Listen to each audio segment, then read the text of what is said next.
It's time now for a little edition of Dr. Danny. I didn't even have to go to any extra schooling to get my MD, where I put on my stethoscope to show my medical expertise and provide a cure for the ailments of every NFL team heading into the season. By the end of this week, we will go through every division, Willie Colon, but we begin in the NFC East. All right, and like a good doctor, I got all my patients' charts right here, and I got my stethoscope, so we begin with the New York Giants.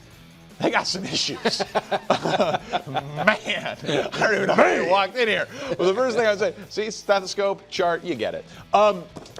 They have a misallocation of resources, is what I would say. So my diagnosis would be, take some of the issues and your resources from the defensive side of the ball and move them to the offensive side of the ball. Because you have to figure out whether or not that man in the graphic right there, Jackson Dart, is the guy. And so if you just show what they have in terms of money spent on defense versus money spent on offense, most money on the defensive side of the ball versus 29th in the NFL. If you are trying to develop Jackson Dart, that doesn't make any sense. So I would use your top 5 pick on offense. I would maybe trade Thibodeau, because you've got Burns and you've got Lawrence and you've got Abdul Carter. Like, you've got a lot of front seven talent. Free up some of that money, reallocate your resources to the offensive side of the ball, right side of the offensive line, a second weapon, whatever you can do, but you need to spend more money on offense so you can see if Jackson Dart is the guy going forward. Yeah, I agree with you. I think it's the right side of that offensive line. You talk about that right tackle and Greg Van Varten.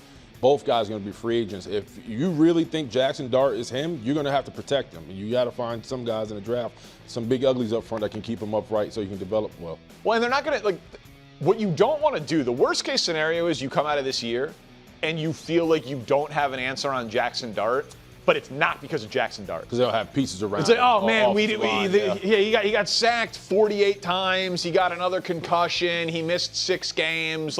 If you come out of this year and Jackson Dart's the man, massive success. If you come out of this year and Jackson Dart is not the man, not great. But at least you have an answer. Yeah, the worst thing would be uncertainty. But I also think some of this is on Jackson Dart. He's going to have to realize, running out of bounds helps, right? Like not taking the necessary shots. Maturing at the position is going to keep his longevity, promote his longevity in the NFL. So I like him. For me, offensive line 1, receiving 2. They'll be my priority. That was in my chart. Okay. A lot of hits to the head a lot. On Jackson Dart. All right, our next patient here for Dr. Danny is the Washington Commanders. To me, this one is interesting. Trade back. You got a lot of issues. Like, this is a laundry list of issues that I'm looking at. You're a doctor actually walked in the room. You got a lot going on. Geez, this is a problem. But and I can't solve all of the issues with one knee surgery or with one Band-Aid. But you've got a couple of picks in the first 4 rounds. If we could show people here what I have to work with, that's not penicillin and a Band-Aid. You need more. You need more. So you have given up your 2nd and your 4th round pick in the Laramie Tunsil trade.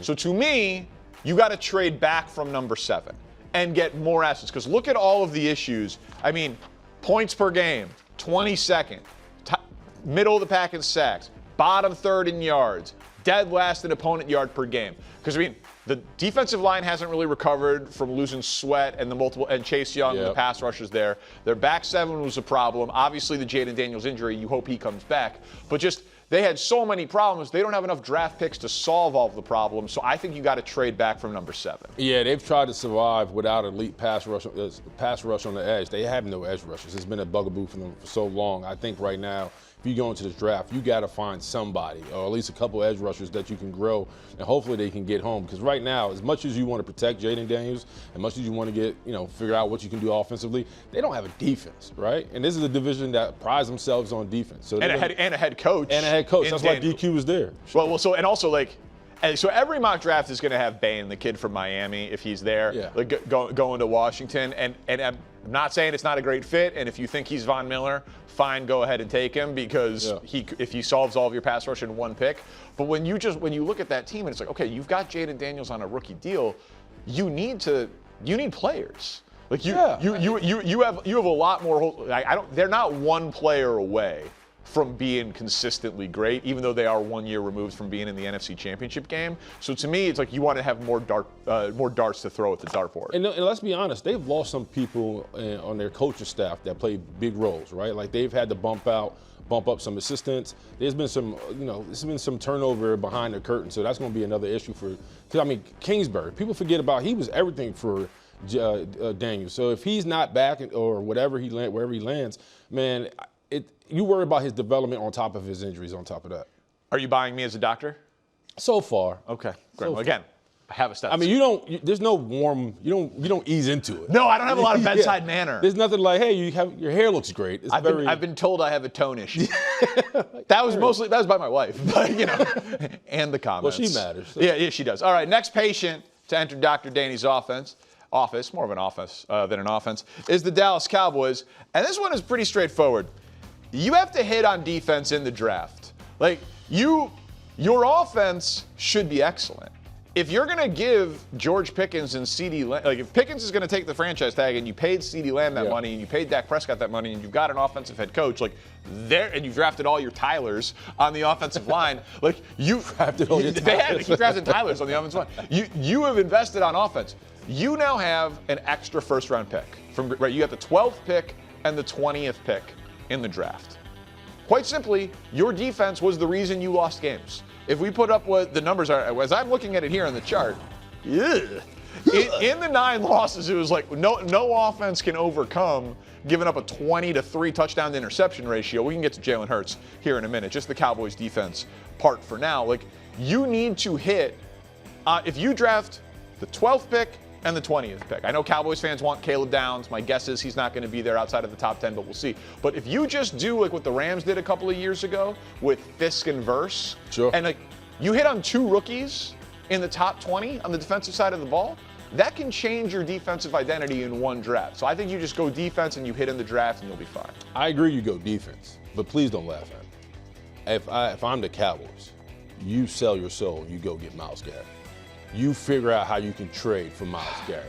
Like you you'd give up the 12th and 20th pick? I would give up the 12th to 20th, Jerry's jet, and all expense paid to Cabo. Yeah. I would throw in instant access around my home. Whatever I got to do to get Myles Garrett in the building, I'm going to get Myles Garrett. You put him on this defensive line, this team, then Cowboys are legit a playoff team. All right, so I got to pick up the chart again. Where does it say in the handbook or in the medical journals, trade 25-year-old Myles Garrett equivalent of Micah Parsons I'm sorry. in order to give up all of that draft capital to get 31? How many sacks did Myles Garrett get last year? He had the record. He had the most ever. Has he not been the most dominant defensive player in this generation? He has been. Right. But you had the second or third most dominant, and you traded him away, and Micah Parsons. Things happen, right? Okay. Sometimes house fires aren't always your fault. That would be very Cowboy to trade away Micah Parsons and then give up even more to go get older Myles Garrett. Not older Myles Garrett, the number 1 edge rusher in the game. There's a difference. Well, both are true. Right. He is the number 1 edge rusher in the game, and he is older than Micah Parsons. Both of those things are true. Who's coming off an injury? Yeah, Mike is. Right. So who's healthy? Myles Garrett. Right. And who can elevate your defensive line? Do you want the stethoscope? You might as well hand it over. Okay. Now. Let's get to the team that was in first place in the NFC East, but we talked about them like they were the worst team in the NFL. If I am the Eagles, doctor diagnosing the problems with the Eagles, I am figuring out what I can do to get Super Bowl Jalen Hurts to show up with any degree of consistency in the regular season. Sean Mannion might have the toughest job in the NFL because he's Jalen Hurts' 10th play caller in 10 years. And he's their new offensive coordinator. And when you are the offensive coordinator of the Eagles, you either get fired, like Kevin Patullo, or you get head coaching jobs, like Shane Steichen, or Doug Peterson, right? Like it goes both directions. Right. Like you either get fired or you get a head coaching job because there is so much talent there. And if we look at what Jalen Hurts has done, these numbers are almost unbelievable. It's like when you take cholesterol levels and you're like, what? Like on intermediate passes, when you have A.J. Brown, Devontae Smith, and Dallas Goedert, you completed 55% of your passes in the middle of the field with 2 interceptions against 3 touchdowns. The only quarterbacks with fewer passing touchdowns in that range, Kirk Cousins, Michael Penix, Spencer Rattler, and Cam Ward. It's a hard list. $240 million Super Bowl MVP with a top 5 wide receiver duo in the game. Like, your numbers don't make any sense. Like, so you have to figure out how you get playoff Jalen Hurts to show up in the regular season. Yeah, when you have a problem with the body, a good place to start is check the heart, right? The heart of that team is their offensive line. Lane Johnson is a 36-year-old aging right tackle. You know, you talk about Juergens coming off multiple surgeries. What hurt this team this year wasn't the lack of talent. It was some of their offensive line was battered and bruised. It was a patchwork. And that guy wasn't making throws. Yeah, but the reason why we look at Jalen Hurts, we question his ability now, is because he never felt comfortable in the pocket, right? There was never times where he could sit back there and dissect defense. There was often times you saw him really either step up, scramble, or defenses were speeding up his progression. They didn't have a run game to kind of settle him in. We looked at all the playoff teams that went the distance. Seattle, what was the number one stabilizer? A run game, right? You talk about Chicago, what was their stabilizer? A run game. You know what helps a run game? An offensive line that can help you run the ball. The Eagles didn't have it. That was their bridge to the Super Bowl. A dominant offensive line. There's no question that is true. Barkley. There's no question that is true. Their offensive line was the best in football. Saquon Barkley was the best in football. But when you give Jalen Hurts that contract, and he is at this stage of his career, and he has played that well in multiple Super Bowls, man, the expectation is that he makes that throw. You got that those misses and that level of a lack of production on the easy stuff. We talked about it all year. Yes, we did. It was the topic. It was there. But Jalen Hurts was at his best when he had an offensive line to protect him. There's no question. You saw his mechanics and everything start to unhinge where he didn't trust the guys in front of him. That happens with any quarterback. So now you're talking about, yeah, I understand the price tag on his head, but he's still a ball player, right? Like when you don't trust the guys in front of you and you're getting extra noise from the outside and your alpha receiver, it makes life hard as an Eagles quarterback. So one way to quiet that noise, get some protection. You're welcome. Solved all the problems of the NFC East. By the end of the week, I'll diagnose everything. I could be a general manager for all 32 teams and a team doctor. Man, that is extra school. My premiums, though, are very high. I'm very working on your tone. You scared some people. In his latest column, Bill Barnwell proposed a lot of trades, and he had one that really piqued my curiosity here. Basically, he said the Bills could acquire a number 1 receiver in Brian Thomas Jr. from the Jacksonville Jaguars for Keon Coleman, who you remember was a main character in the end-of-season press conference for the Bills, and the Bills would have to throw in their first-round pick, which this year sits at 26th overall. Willie, would you like this for Josh Allen and the Bills and believe that Brian Thomas Jr. would get them over the hump, but they'd have to part ways with a first-round pick in order to do it? No, I don't. It feels impulsive. Like, I'm not ready to give up on Keenan Coleman. He's a young guy, right? And some guys have to mature, and obviously we don't know the whole story. We just realized he wasn't available when they need him most, so I get that. And I also understand the Bills need to stop being two-dimensional and grow to be three-dimensional with somebody who can blow the top off of defense and take some of the pressure off Josh Allen's shoulders. But I think if you want to maximize the window of Josh Allen in his prime, you don't go get a B receiver, right? You go get somebody who's a legit playmaker, a game record. Brian Thomas Jr., to my understanding, is not it, right? I don't think he is. I think Keon Coleman has the ability to be one day, and I think you just have to continue to allow him to grow. So I don't agree with the trade. I understand the purpose and the context of it, but I think you stay faithful to Coleman. So the reason that this is being discussed is since Stephon Diggs left Buffalo, the Bills have not gotten enough production from their wide receivers. This is just apparent across the data. Last 2 years, their receivers, those are their NFL ranks on the side. They have not been good enough. And Brian Thomas Jr., even with his down year last year, drastically outperformed any receiver in Buffalo. Brian Thomas Jr., to your point, his rookie year, yeah, he had some bobbles, he had some drops, but he produced. Sure. He was 87 catches, nearly 1,300 yards, and 10 touchdowns. Last year, in Liam Cohn's first year in Jacksonville, it was really weird because Trevor Lawrence had a great year. Travis Etienne had a great year. Right.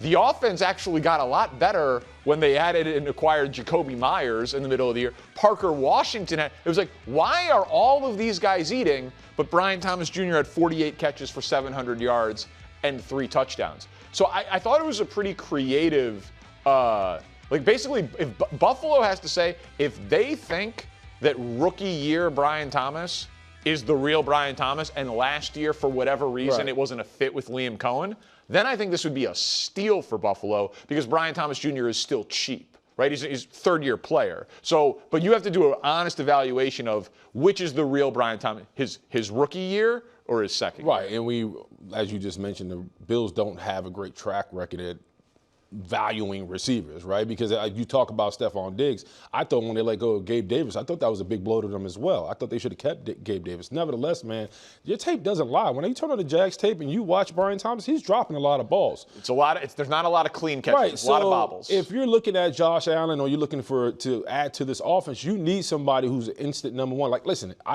I know this is hard to yell out there, but if you say you're going to get a Keenan Allen, like Keenan Allen has tape of him catching balls. He can't stay healthy. He's old. He's old, but like he's somebody I'm saying, okay, that makes sense to me because his tape gives me that type of feeling. He can still catch. He can be a producer, especially on third down. I'm not a fan of it. I think you stay true to Coleman because you got to allow. Let me say this. I didn't feel like I was a ball player to year 4, right? In an offense that I knew, guys that I had played with, I had matured, and I understood my role. You got to allow him the same time. I don't think we kind of bask in this world where like everything has to be microwavable, right? Put him in, let him cook, let's eat. It's not always like that. This kid played at Florida State. You ship him to Orchard Park, Buffalo, right? You don't think that's a transition? So I think let's slow the roll and see what happens to the kid next year. Yeah, and listen, if you can. Like Alec Pierce, he'll fit on any team, but if you can just get Alec Pierce for free agent money, keep developing Keon Coleman, then use that pick, the 26th pick on defense. Got some. That's another way to go about it as well. All right, want to talk here about A.J. Brown, from one receiver story to another. Listen, man, Jason Kelce. It's exhausting, DP. Hey, well, you know what? That's why they pay you the big bucks. Jason Kelce went on WIP in Philly, and I thought he really distilled the A.J. Brown situation pretty succinctly. Take a listen to the Eagles legend. It's incredibly frustrating, right? I think any player that's out there when you're seeing a teammate they go all out, like that's all you want from your teammates. And that's all we want as fans. And it's a really hard thing to optically watch. I think part of it is that he's a great player and, teammates want him there and know that he can be a dominating force for them. But, those frustrations, he's just the unfortunate player who allows his internal frustrations to manifest into his play.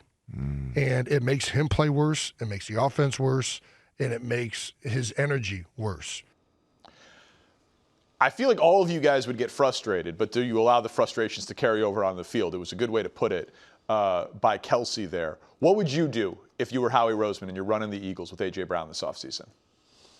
Well, first of all, I would only trade him if I got something monster in return, like a Max Crosby or a Myles Garrett, how I mentioned before. You would never let go of that type of bully receiver, alpha one receiver, unless you got something, of that magnitude back. Nevertheless, man, this is who A.J. Brown is, right? He's never going to change. It doesn't matter how many times you call him to the principal office. Doesn't matter how many times you call him out on social media. Yeah, remember he had that thing where the story was like, Big Dom pulled him aside at practice. He met with the owner. They promised no more social media. Yeah. But this is who he is, and I don't blame him for being frustrated because we've been on this ride with him for the last 2 years with success, and now we've seen him not have success last year. But he's the edge for the Philadelphia Eagles on offense, right? Like when you wrap your identity around being bullies, he's the bully at that position. I love Smitty, but Smitty's not him, right? Like he's a big body receiver who can catch the ball in traffic, who's a threat to the secondary. Devontae Smith is great, it's phenomenal. But he's not A.J. Brown. He's not A.J. Brown. I think a lot of the woes aren't with him. It's his frustration that we look at Jalen Hurts and we've looked at this offense, and mind you, this is coming from multiple sources. The offense is stale, predictable, and stagnant. And he's watching it, and he's in the film room, and he's saying, hey, man, on third and down, when there's a hot, I'm the guy you go to, I'm not getting the ball, right? And so I'm not mad at his gripes, and I'm not mad at that he's vocal about it. What I would tell him is, nobody cares. Nobody cares. Like, it is what it is. Like, this is an in-house problem. If it's going to get fixed in-house, it's going to be by your maturity and your understanding that things don't always happen according to plan. So if I was running the Eagles, I would not trade A.J. Brown. Of course not. Well, listen. But unless you got something. See, because even if you have Max Crosby or Myles Garrett.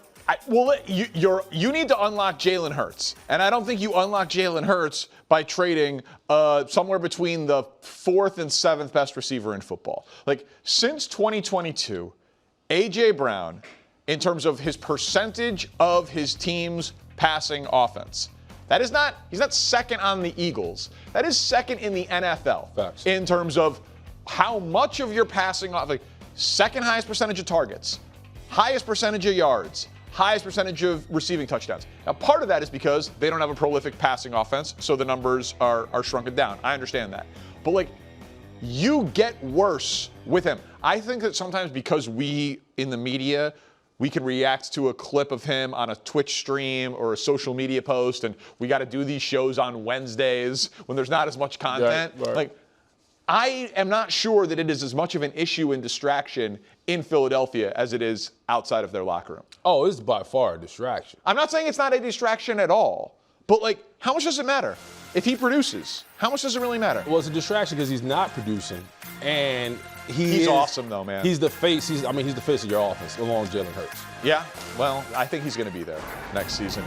Thanks for watching. Subscribe here to get more from the show and to check out clips from other shows on FS1.